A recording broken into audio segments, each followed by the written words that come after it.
So I am here sitting with my dad and interviewing him for the math seventh grade honors second term number basis project. And I have a few questions lined up. So, Dad, what is your job title and where do you work? I am a software engineer and I work for a company called CDK Global, and I've worked there for about 16 years. All right. What bases do you use in your job? Um, Normally, when you're talking about computer systems, of course you're talking down to the base 2 level, where you're talking about ones and zeros or ons and offs, um, and from those um, base twos, computer systems start using or start dealing with those base two numbers and bringing those together into what those base twos are called bits, and bringing those bits into bytes.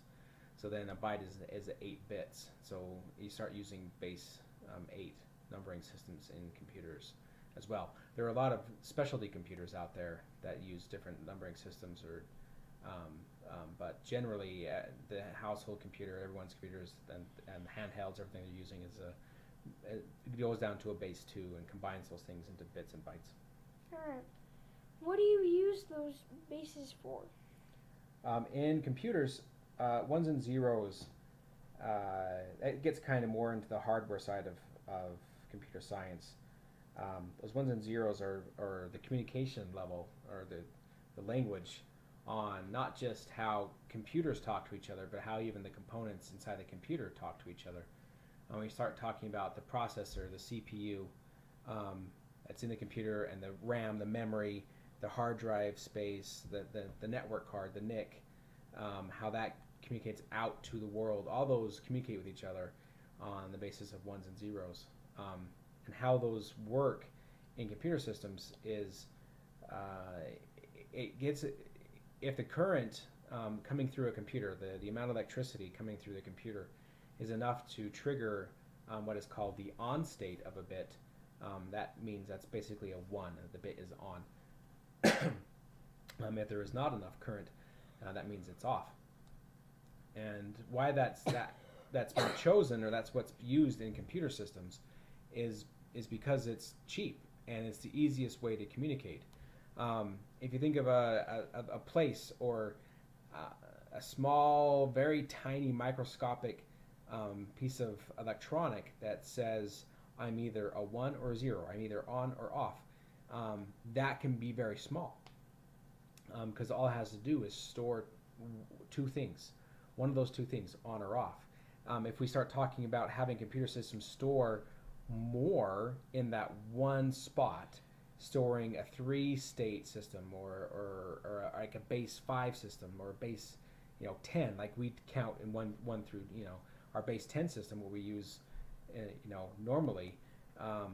If you ask a computer system to do that, the amount of cost and the amount of resources that the computer system is going to need to use is going to increase astronomically. The pricing on the amount of material alone will make computer systems hard for the normal and average person to even use. And so that's why we've the computer systems communicate in a base 2. But when they start doing that, when they use those base 2 systems, that really doesn't mean much to us as people.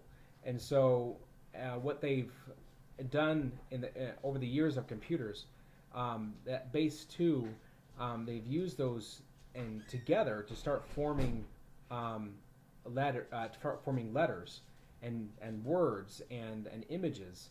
And the way they've done that is they've taken those base 2s and combined them into bytes. So a bit into 8 is 8.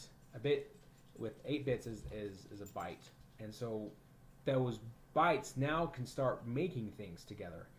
And those bytes have representation of numbers like that mean something. So a byte basically can tell you a number between 0 and 255, and that can mean something to a computer at that point. It can mean more than just a 1 or a 0. That can mean the letter A, that can mean a dash, that can mean something that higher levels of understanding, like computer programmers, can then start using. Um, Very few people will write code in zeros and ones. They'll write code in words, and so we had to take those ones and zeros and combine them. And over the years, the computer industry has decided that 8 bits, 1 byte, is enough to store that needed information for us humans to start being able to interact with computers. Because very special people can look at ones and zeros and actually know what it's talking about.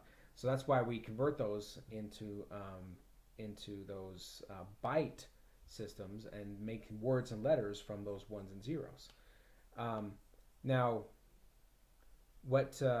how I do that in my job specifically on the software side, we normally don't deal with ones and zeros unless we want to do some tricky math and want to do some really quick computations. Then we can do some interesting things about switching bits and making some interesting things done. But normally, the way, because computers are so fast nowadays, we don't really deal with that. When we start talking about in software dealing with bits and bytes, we start talking about encryption and how we can take the communication that we have every day between each other, between computer systems, to store information on our hard drive. We encrypt that information so we can keep the private part of our communication secret, and so that people can't read our private emails or interrupt our communication with our banking systems online.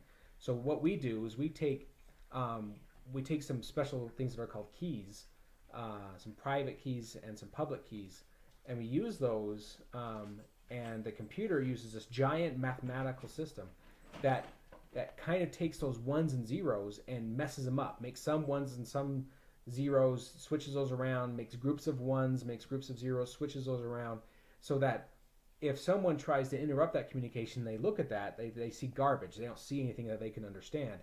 And the only way they can take that and reverse that encryption is if they have the other key. And that's another byte and bits of information that we provide the other party. So me, as someone who's using the banking system, I'll have a public key that's shared to me from the bank saying, here, use this when you communicate with me, so that when you send my message, I'll use this public key and make it all encrypted so no one can read it. So when it comes back to me, I get all the garbaged up ones and zeros, and then I'll take the private key that I have and I'll make those ones and zeros actually fit back together like they should. And then I can read the actual information you give me. So in software, we kind of deal more on that end of the base 2 system, so that we can mathematically just make sure that our communications go back and forth. There's other areas in software that we do mess with the base 2 and base 8 systems in talking with things across networks. But normally computer systems have gotten so advanced that's really handled down on the hardware level, where there's more select few computer science guys who actually have built those for us software guys to use, that we don't really have to worry about that anymore until we start getting to things like encryption. All right. What base do you enjoy working with, and why? I think the base 2 is quite an interesting way of communication, and I think would be my favorite out of all the things that we communicate with. I mean, base 10 is just it's common, everyone uses it, but a base 2 is what a computer talks. And what's very intriguing is how we can take those base 2's systems, those ones and zeros, those bits, and make them into things, make them into images, make them into sounds, make them into videos, make them into actual objects. I mean, we can take scanned objects now. We can take those 3D printers, and we can scan an object, convert that object into ones and zeros, and on the computer system, then we can take those ones and zeros, convert all that information back, tell this little 3D printer to then inject some plastic and remake that object we just scanned. So it's just an interesting way of how we communicate, how we deal with that technology. All comes down to taking what the world around us, converting that into ones and zeros, base 2 system, and then sharing all that we have with everyone else by converting that back into something that someone else can see and enjoy as well. All right. What have you learned by working with other bases? Um, I've learned that in history we've always been using the base 2 systems. It's not something that's new. It's not something that computer systems have come up with. I mean, if you look at Morse code, Morse code has always been a base 2 system. If you Morse code deals with dots and dashes, and so that's a 2-state system, whether it's a dot or a dash. And what they do is they combine those dots and dashes, and they can form letters, and then they form words from those. So even in Morse code itself is still a base 2 system, and even communicating with disabilities, people who are blind. Braille in itself is a base 2 system, whether the dot's raised or not, and you can make a combination of those dots. I think 6 dots makes a letter, and whether those dots are raised or lowered can and the combination of those raised and lowers, those bits in a sense, whether it's up or down, makes a letter, and then they combine those letters to make words. But we've always been using the base 2 system. It's just interesting that it comes more to light when you start talking about computers. But if you look back in history, we've always been using it to communicate with each other, whether through distances or communicating with people with disabilities. Base 2 system is a very unique and very useful system to have. All right, thanks, Dad. Hope you guys all learned something from this. I know I did. All right, thank you. All right.